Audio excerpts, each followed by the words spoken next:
Hello, welcome to the latest video from us at FPL Affairs, the podcast that discusses our 9-month-long love affair with FPL, including the ins and outs that keep us awake at night. In this second video, in the build-up to Gameweek16, we discuss the recently announced details of the mystery chip, as well as look at how our defences are shaping up for the weekend. Anyway, let's get cracking.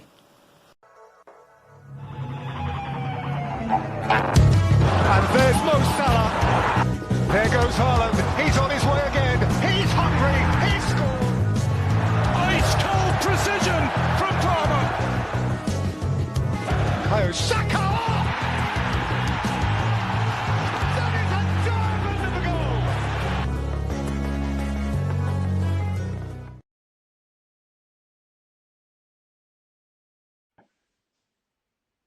Hello everybody, welcome to our second video of Gameweek16. I am Matt, aka the veteran of FPL Affairs, accompanied as always by Jack, the master. How are you? Good, mate, you? Not too bad, very intrigued to discuss the main topic of today's episode before we get on to our team plans, which is today's announcement of the mystery chip. Yeah, I'm excited that they released it. A little bit underwhelmed by it, but I think a lot of people are underwhelmed by it. But I think if you get it right, especially at the time of the season it is, I think a lot of people are gonna sort of love it or hate it, depending on how well it goes. But if it goes well, everybody be like, "That was great." It's just one of those things. Should we take a look at the announcement then? Let's have a look. Draw the curtain. So yellow revealing, the main thing, as I've put our own FPL Affairs version of the mystery chip splattered across the middle. Right. Is this link working? Hope so. Does it work? It did. That's clever, Matt. Very clever. Way over my head. Very clever. Basically, mystery chip was revealed today, and it's introduced the assistant manager chip, is how they've described it. Delightful graphic of thoughtful pose from Marco Silva of Fulham. Yeah, I think he's probably thinking, when's Jack going to start Emil Smith-Rowe? Because I'll bench him. That's probably what he's thinking. Before we get into it, what was your initial thought when they said at the beginning of the season about, oh yes, there's this new mystery chip that we'll find out in the new year? What was your first thought? I thought it would be around doubles and blanks because of a lack of doubles and blanks. So I thought they would do something like combining a couple of game weeks into a double game week to create more doubles or something. Obviously that's like untenable, but just something along that based on the amount of doubles and blanks that we've had in previous years with FA Cup replays that we're not having this year. So my guess was that they were going to try and just introduce more points to the game. I was very much the pessimist. I thought that they decided they wanted a new chip, but the powers that be couldn't agree on one. They couldn't agree on one, or they couldn't come up with decent enough ideas, and it came to the point where the game needed releasing. In my head, my belief is that since they couldn't agree and couldn't decide, they just compromised by thought, I know what, let's say that halfway through the season there's going to be a new chip released, but we're calling it the mystery chip, when really it's just because it's given them an extra 6 months to actually iron out a decent enough figure out what it was. Yeah, maybe that might be why. Because I agree, if you've got a new chip, why not just tell us what it is? Why leave us in suspense till January? So you're right. I mean, it's a cynical view, but probably quite a realistic one, that maybe they didn't really know themselves. So I thought, let's create intrigue whilst we try and figure it out. But I thought, I thought it'd be like all out attack, or hadn't ironed out how the technological aspect, algorithms worked. But Yeah. anyway, I think like an so all-out attack chip would have been cool, where you could have picked like 11 attackers or 10 mm, attackers or something like that, or just less than played, three defenders. yeah, or played 8 attackers and less than 3 defenders, yeah. Mm, But no, this is what we've got, so let's yeah. get into it. So for those of you that haven't heard, that basically, as well as picking the 15 players in your squad, you'll be able to select one of the Premier League's 20 managers to help you earn points. So, as in the graphic there, it's got an example of a front line of three, a bench, and then the selected assistant manager of Iraola, which we'll come on to shortly. And then basically the chip becomes playable from game week 24 at the earliest.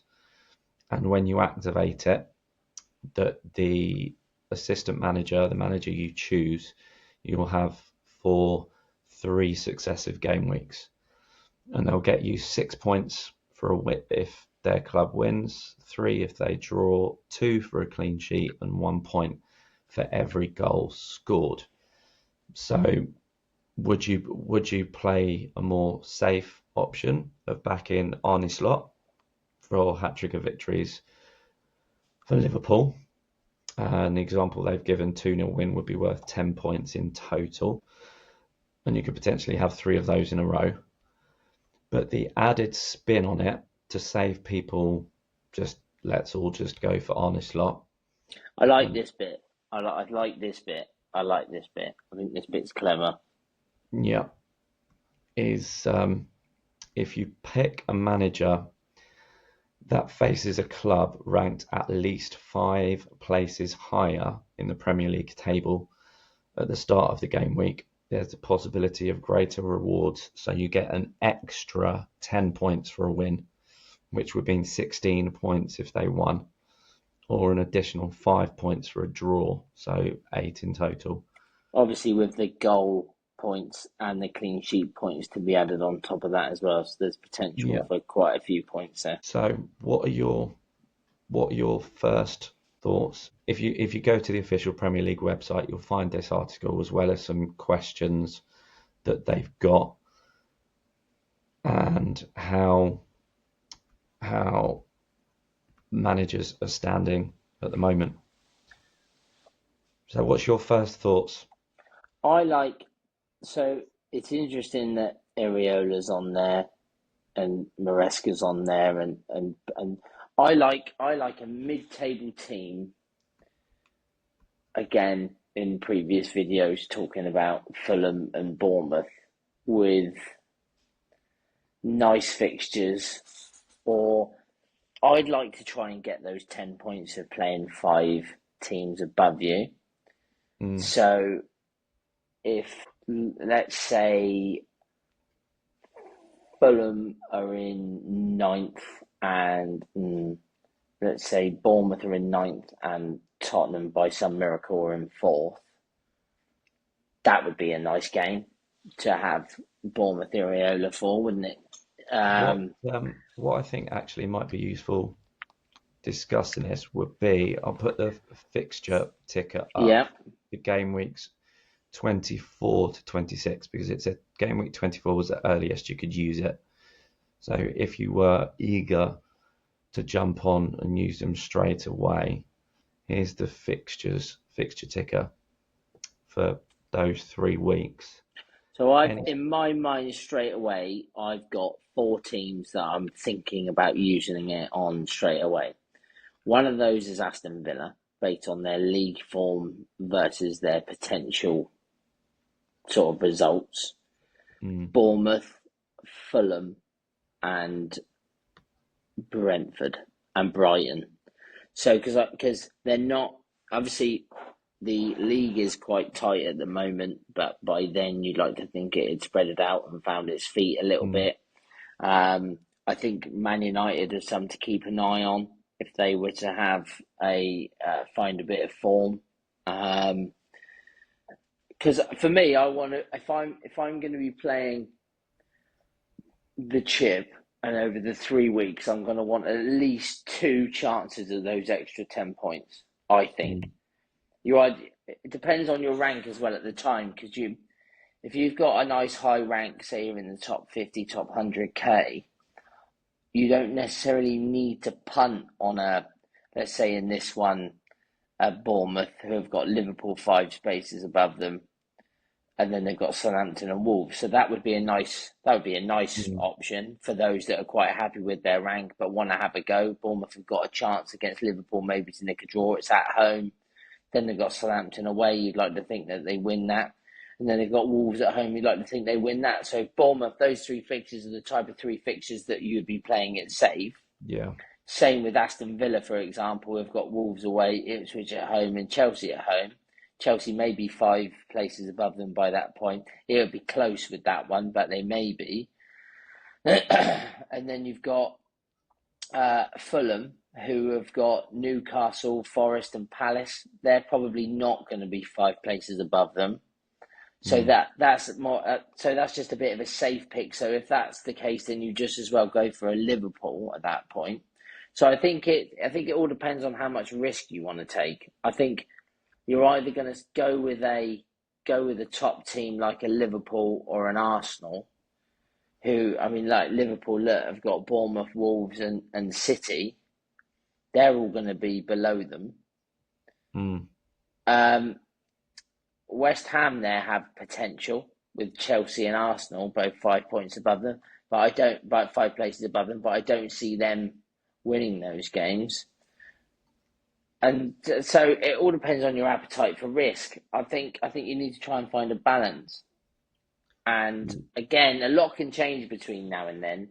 Bournemouth form may have fallen off the edge of a cliff, or Aston Villa may have picked up, and you might be looking at this now thinking, well, United would be a good team because they've got potential to win a game because they've got good players, but at the same time they've had a tough start to the season, so they're down the league, so more likely to play teams that are 5 places above them, like a Spurs, for example. But they might be,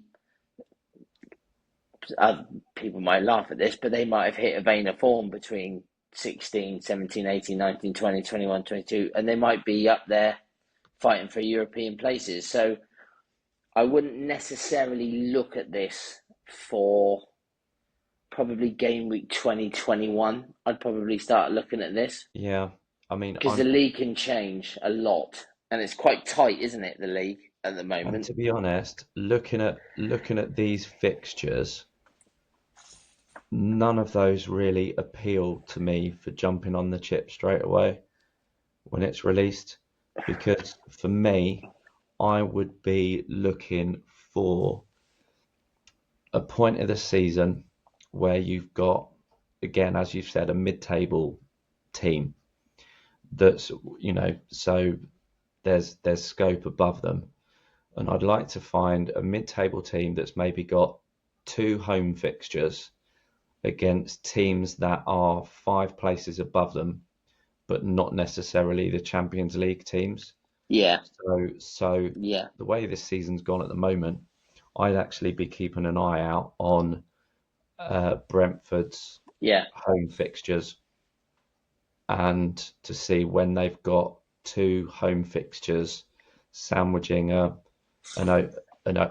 quite an easy-ish or least difficult away fixture, so that they've got a chance in the away one because their away record is poor, but then they're always going to stand a chance at home. Yeah, so those 3 are good for Brentford. With Tottenham at home, they might potentially be 5 places above them, sort of like 10th and 5th, or do you know what I mean? And then they've got West Ham away and Leicester away. So those would be the sorts of fixtures that you wanted it for.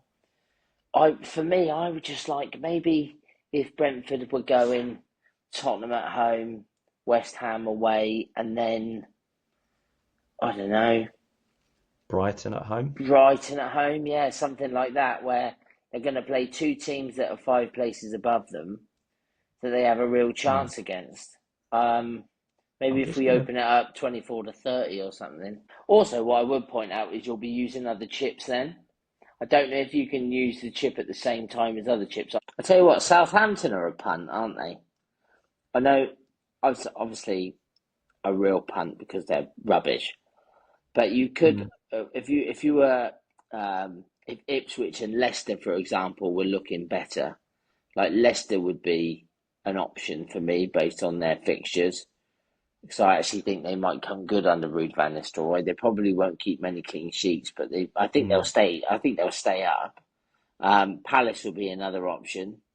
Who, for example, there could play Everton. Yeah, I like Palace would be an option. You're looking for that sort of mid to bottom half, sort of the 12th and 13th places, like a Palace, who could play Villa, like Fulham, Villa, Ipswich, or Ipswich, Newcastle, and Southampton, or United, Everton, Fulham. Like there's some nice games. But yeah, for me, I like it, but I'm not going to think about it because I'm not for probably 5 or 6 game weeks because the league, it's all too tight up there at the moment. There's some easy fixtures coming for teams like Brighton and Bournemouth. They could put themselves up in 8th, 7th and 8th in the league, and then all of a sudden they're no longer really options, or Brentford could go on a vein of form, or Brentford could fall off the edge of a cliff. And so, yeah, just stuff like that over the next 5 or 6 games. But keep an eye on it. Earmark probably 4 or 5 teams that are currently between 8th and 12th, those sorts of teams, and maybe look to find a Southampton at home, Brighton at home, Southampton away, Tottenham at home, something like that.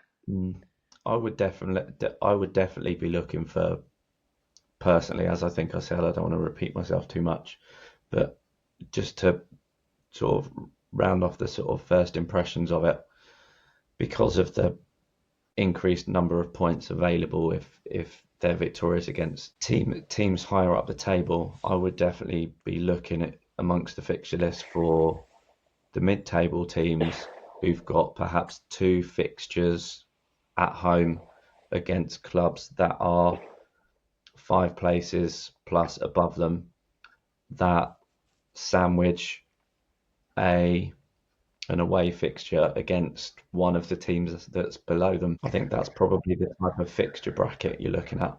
I'm kind of, again, pushing towards maybe leaving thinking about it for a while. Because the last thing you want to do is make your mind up and then get there and then it's all changed. I think this is one thing to think about a lot nearer the time. Yeah, the Scout has actually on the put up there the best fixtures. It said showing Thomas Frank and Maresca. But yeah, it certainly very much is a matter of you got to get the timing right. I think it's intriguing and I think it's interesting. And I think a lot of people that play FPL play other games that involve like score predictions and result predictions. So I think you get to sort of flex that sort of knowledge. But yeah, I think just wait a little bit. Just wait a little bit there. There's Brentford there, Leicester, Everton, Villa. We said those. Yeah, game weeks 26 to 28. Yeah, I quite like them. However, like I said, the Villa, it's tight whether they'll be 5 places above Brentford by then. I'm not entirely sure they will be. Yeah, I think this particular schedule for Brentford, game weeks 26 to 28, I think those certainly show good scope for 3 wins and good scope for goals, for scoring lots of goals. But the extra points for them being over teams above them, that schedule's overlooking it, I think. Also, the extra point for clean sheets. Are you going to sort of try and chase a clean sheet, or are you going to try and chase the goal scored? Yeah, I think about how much of a risk you want to take with it, and then just wait until closer to the time. But again, between now and then, your rank can go from I'm at 188k, and by the time I use it, let's say I use it in game week 28, I might be pushing at that point to try and get in the top 100k. If I'm, I don't know, at Yeah. 250k, I might want to take more risk. Or if I'm miraculously make my way into the top 50k, at that point, I'm going to try and find a nice balance to it. So those Brentford fixtures might be quite nice for somebody that's in the top 25k. Yeah. But for somebody And that's at 400k that wants to push for the top then, 100k, you're going to want to take more risks. So again, and look then at it a bit nearer the time. and then going on to focus more on against those sides that could beat the teams higher up. Bournemouth have got a good record at home, and we mentioned that briefly at the opening slide with Iriola coming up. He's been very beneficial so far, thanks to their victories over Man City, Arsenal, and Tottenham. And he's top of the table for the best score accumulated across 3 game weeks this season. So all of that, we'll just have a quick glance at that, and then we'll move on to our teams for 16, and we can revisit this nearer the time after we've done more research. Again, though, with teams like Bournemouth and Brentford and like a Brighton and Crystal Palace, their form throughout a season will go in and out, and it will go in spells. So you might find, for example, by the time you want to use a Bournemouth chip, they've won 4 games in a row. Well, chances are they're not going to win 7 in the Premier League. Or if they do, it might be like the first time in their history or what have you. So you might want to take that into account. But yeah, I think it'll certainly get you thinking. That's what I quite like about it. I think just even in this short video talking about it, I think there's a lot to take into consideration and a lot to think about. Yeah, and it said that the most successful, had it been available from the opening 15 game weeks, the most successful you would have been if you would have selected Iriola across game weeks 8 to 10, because that would have got you 47 points. Who did they play? Did it say? No, but that would be something easily looked up. But it would have covered a period where they had home games against difficult teams, you would say. Who else is in there? Eddie Howe at Newcastle. Neil at Wolves. Yeah, I think, like we said, looking at this leaderboard, I think you're looking at teams like Newcastle and like Bournemouth, and maybe even Spurs, depending on where they are in the table at that time. There are good teams, and Aston Villa I'd probably throw in there. There are good teams that have had a poorish start to the season, so therefore their place in the league isn't necessarily as high as you'd think it is. But like even Nottingham Forest, for example, if they were to sort of have some bad form based on their fixtures getting harder, when then were to sort of drop down the league to sort of 10th or 11th, then they would be a great option if they all of a sudden had like I said, a Spurs at home, then a Spurs and Brighton at home with a Southampton sandwiched in between or something like that. Like they'd be a good option. So I think like I said, I've said it a lot now, but I think just wait till a little nearer the time. Yeah. We can revisit this nearer the time, but should we look at our transfer plans going into game week 16? Yeah. Well, we mentioned in our video earlier in the week that lots of content creators and people out there, it's defensive trouble that people have got at the moment. Have you got any plans for changing yours? I do, and it would be the same move that I was going to make last week before the postponement, which would be Mikalenko to Trent. Again, like I said in the previous video, there's just that little doubt in my mind of Fulham getting a point against Arsenal. They're just making me think maybe that's not the fixture to target. Maybe wait a little bit and see when the right time is to bring him in. I've also got my eye on a goalkeeper transfer, which would be so rogue from me, to Alisson. Interesting. At 5.4 million. because he is technically cheaper than Raya and in a better defence and not being spoken about very much and certainly not owned by a lot of people. So, but if I do that move, we've also got my eye on Diogo Jota coming back from injury, and I don't particularly want to be tripled up on Liverpool with no chance of bringing him in. But I do think Alisson is a good option. I genuinely do at 5.4 million. I think he's a better option than David Raya, especially with the fixtures that they've got and the defence that he's in. So yeah, but if I do that as well, I think I'm priced out of the Trent move. So I think I'd have to make that decision, or I'd have to do 8 Nuri to Trent instead, price-wise, I think. You got one free transfer? Yes, just one, yeah. But I've got one as well. But I mean, to be honest with you, like we spoke about earlier, I think my team's just shouting at me to roll a transfer. So potentially I'll probably just leave it. Yeah. We'll have a look at it.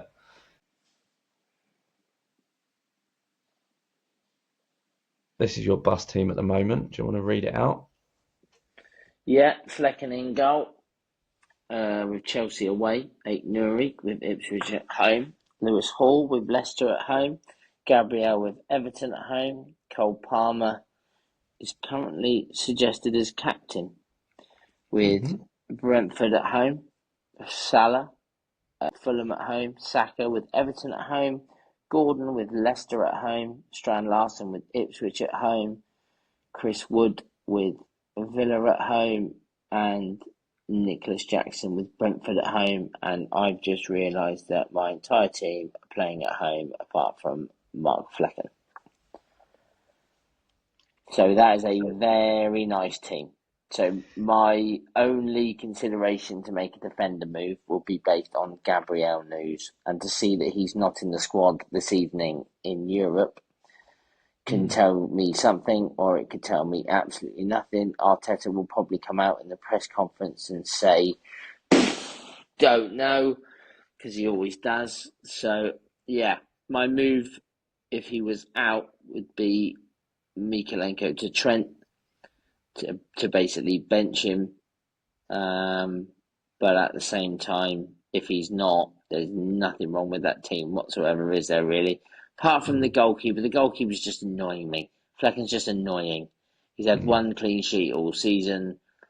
It's a real waste of points for me every week. He really doesn't achieve very much. There are people, I had Henderson to begin with, and he didn't really do anything, but he's got a couple of clean sheets since then.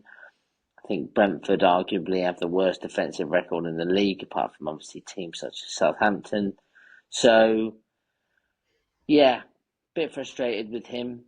And yeah, I could just do him to Alisson, and then all of a sudden, that's a very nice team this week. However, it does price me out of the Trent move, I believe, unless I go for 8 Nuri. But you have a little surprise for me, don't you? An AI. Yes, what I did, which as people that use Fantasy Football Hub website will probably recognize the screenshot graphic of the team from.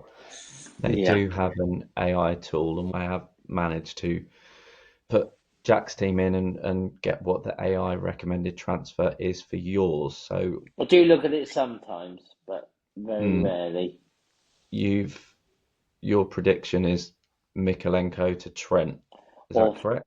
If I've got the money to do Wout fast to Trent, I'll be surprised if they haven't asked me to do that. Right. But let's see. What have we got in store? That's the AI transfer. Is it?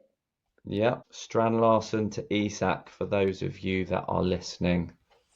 So Isak was a great move by you a few game weeks ago. Great move. He didn't seem that way at the beginning, but has obviously paid dividends recently, especially after you threatened to remove him before his double-digit haul. But I would happily make that transfer if Strand Larsen didn't have Ipswich and didn't Mm, have Leicester next game.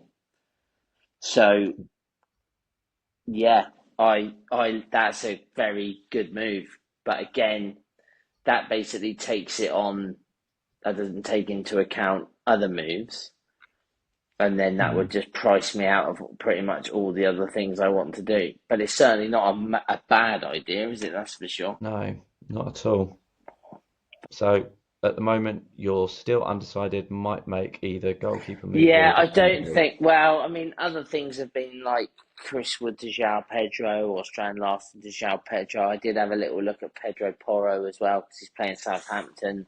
Same with Solanke, stuff like that. Because to be honest with you, whoever I'm going to watch play Southampton, I pretty much immediately think they should be in my fantasy team because they're horrendous, especially from an attacking standpoint, and a defensive one, to be fair. So, Yeah. but yeah, for me, I think Trent, if not this week, probably next week. I do like Mm, that Allison move, but again, I'll have to look at the numbers. If I can do it, Fleck into Allison and Mikalenko to Trent, then I'll definitely think about it. But then, mm. yeah. Anyway, that's me. Tune in next week to find out. Yeah. And we'll move on to mine. So yeah, mine is lining up at the moment. Raya at home to Everton, Ait Nouri at home to Ipswich, Kirkes at home to West Ham, Hall at home to Leicester, Cole Palmer down as captain, home to Brentford, Salah home to Fulham, Saka home to Everton, Semenyo home to West Ham, Isak home to Leicester, Jackson home to Brentford, and Wissa away to Chelsea. He's my only away player. And I've got Rodgers as first sub. So this has actually got Gabriel on the Gabriel on the bench, bench. So it does. which will be simply down to the uncertainty of his minutes. But I mean, what I'd probably be tempted would be to start him and have Kirkes as first sub. Hmm. Hmm. So yeah, that's Um, what I mean about. Sorry to talk over your bit, but every time you read your team out and you say Raya in goal, I'm just jealous. Genuinely but jealous. A couple of weeks ago when you had triple Arsenal, I was jealous. And I'm just jealous of you having a good goalkeeper. My goalkeeper is just rubbish. now you mentioned triple Arsenal, and you mentioned Allison, and this is something that's going through my mind, which I won't make because I've only got one free transfer, and to be fair, I'd even if Gabriel wasn't question marked, I'd even bench Wissa and play a 4-4-2, to be honest, Mm. simply because Brentford are away to Chelsea. But anyway, going back to what I was going to say, your mention of Alisson, lately Arsenal have been conceding less shots, so Ray has not been getting the save points that he did at Mm. the beginning of the season, Mm. which means he's getting either a 2-pointer or a 6-pointer, which has made me consider, because, and we mentioned in the video earlier in the week about Ait Nouri and Wolves fixtures, and also if Ait Nouri gets his fifth yellow. And for me, I think 4.7 million would be my selling price for him. I'd be considering, if I had two free transfers, and if I roll this week,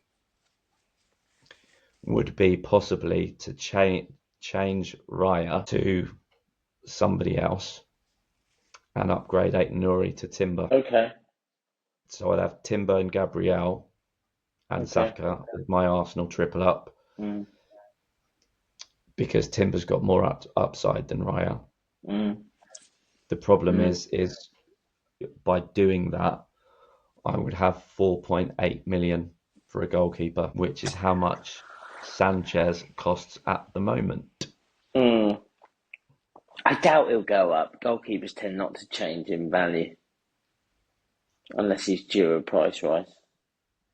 But I wouldn't even bother with Chelsea goalkeeper. I think Sanchez. I don't think he's a good option anyway. I think you can find better goalkeepers for less. And like yourself, if I freed up an Arsenal spot and went, say, Raya to Allison, I'd only have zero point 0.3 in the bank, so I wouldn't be able to make a massive upgrade Anyway, in defence. Like I wouldn't be able to go Aït-Nouri up to Timber. seems to It me would looking at your probably, team that your money's in Visser. That would probably be where I would try and save some money. He's obviously, what's he at? 6.2 mil. yeah, You could it would. maybe downgrade him to like an what's João If I, Pedro at now? 5.8. I'm I was surprised you're going to not say, looking at moving Visser on this week. I genuinely am. well, it's largely Also, I'm even because more surprised you saying you're going to roll. That that never happens. two reasons really about Brentford. One is Brentford's home record. So like when Worcester's next at home, playing him, playing him. So in some Hmm. respect, if I had a better option of than Rodgers with his fixture away to Forest, I'd bench Wissa. Mm. And having Wissa as a first sub could do a lot worse. But what you're saying is, if Gabriel's fit, would you bench Visser for Kirkes? Kirkez is at home. Yeah, against West Ham. Been in a bit of form recently, West Ham. So it is for thought, but to be able to do Allison in goal and another, I'd need Yeah, to rejig the Arsenal triple up. It would I be one defensive move, I think two your team looks good though, mate. I do. that's I'm looking three. at your team. I think your team looks good.